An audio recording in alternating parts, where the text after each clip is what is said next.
The cooperative system's ability to be competitive globally relies on CHS's investments in strategic locations around the world.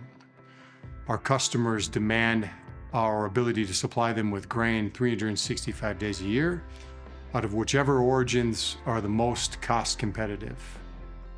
Our main strategy is to be sure that we can feed the world and supply our customers globally.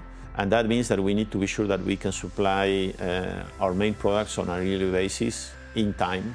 We have customers in China and Korea and Egypt and some of these destinations that are really buying from a lot of different origins, who rely on having a US supply chain for 6 months of the year and a Brazil supply chain for 6 months of the year.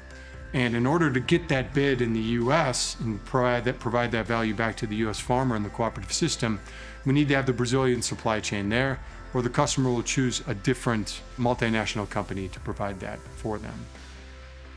In Brazil, we recently signed on to a joint venture in the Port of Santos, the most important port in all of South America. This is a best-in-class facility that will be able to load around 8.5 million tons worth of grain and unload about 3.5 million tons worth of fertilizer. It will be the first terminal in Brazil that receives grains from the interior, discharge the grains on the port, loading a vessel, and at the same time cleaning the wagons to load the same day fertilizers to send fertilizers to the interior. We realized that we can provide structural margin from Brazil to the company.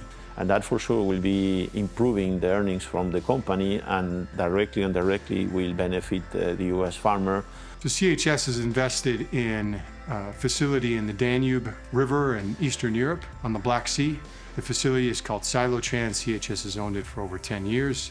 In Australia, where CHS has a joint venture with CHS Broadbent, a successful joint venture that primarily packs containers for Southeast Asia.